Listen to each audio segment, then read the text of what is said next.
Give us this day our daily bread. Bread in the Middle East has always been a central part of the diet, and bread has been appropriately called the staff of life. And grain-based food is thought to have made up over half the diet in the time of Jesus. Here's some great bread, baked here in Nazareth every morning. They begin about 3 a.m. And while our prayer asks God for our daily bread, it's really a summary statement. It's saying, give us what we need to live, what we need to get by today. Up until now, the prayer has focused on God, His name, His kingdom, His will. Only now does it turn to our needs. And we can see how much of our lives it covers in a very few words. Our daily bread, that's the present, the physical dimension. Forgive us as we forgive, that's the past, the spiritual dimension. Lead us not into temptation, but deliver us from evil, that's the future, the moral dimension. Now, notice in the prayer that this is the first and only request for stuff. This is strange for us to grasp today because, let's face it, our prayers are so often a shopping list of what we want God to give us. But notice what's so fascinating about this phrase. It's not so much a plea or a request as it's an imperative or an instruction to God. Now, not a bossy command, but a confidence that the expectation will be fulfilled. It's kind of like a child who comes in at the end of the day tired and hungry. He doesn't ask his mother, "Are you going to feed us?" Rather, he just asks, "Mom, what are we having to eat tonight?" He just assumes that his parents are going to provide. Jesus, too, made this so clear.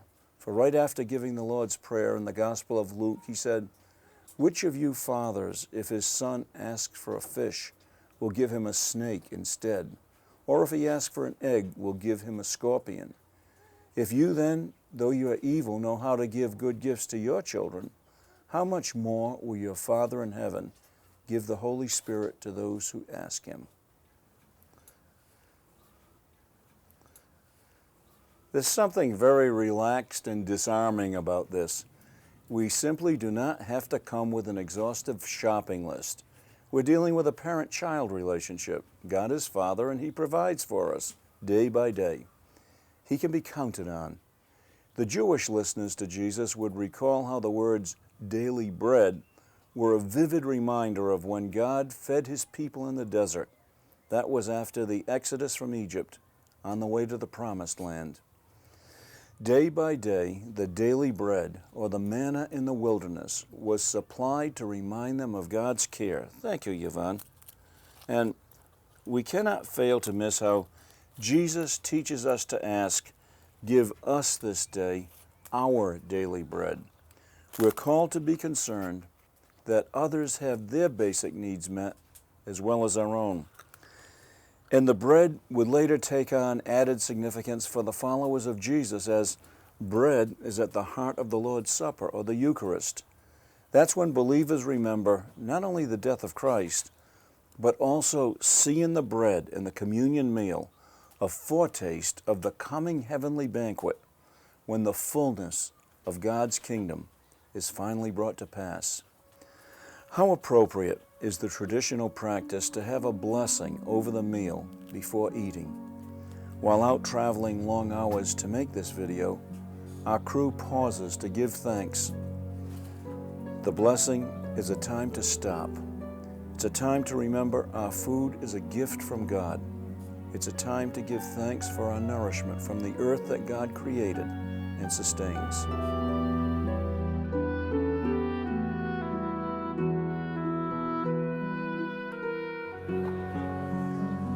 I'm at Charlie's Fruit Market in Jericho, the oldest city on earth, and I can't help wondering what kind of fun God must have had thinking up the fruits and vegetables that He'd give us for nourishment for our bodies and joy for our lives. Very good, Charlie. Nice picture. Yes, that's a good picture. Sure. Hippocrates, the Greek doctor, known as the father of medicine, some 2,400 years ago, gave us this prescription.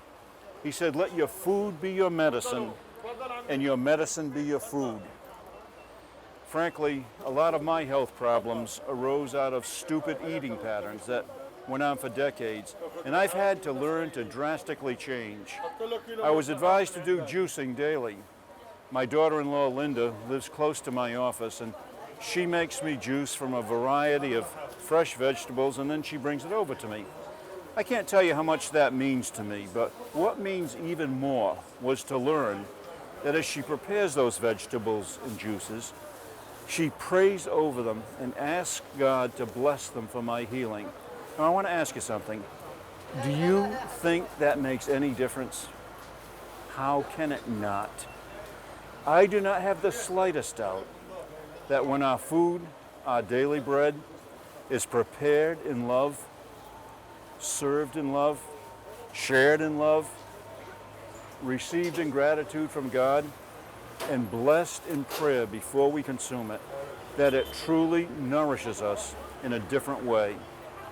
When we look gratefully to God as the underlying source of our daily bread, then I'll tell you this, eating becomes far more than food. This phrase, "Give us this day our daily bread," also takes on special meaning for someone who's gone through the trauma of a diagnosis of life-threatening cancer or any other health crisis. We come to look on every day as a gift to be cherished as we never had before. And this request expresses our confidence that God will indeed give us what we need for this day.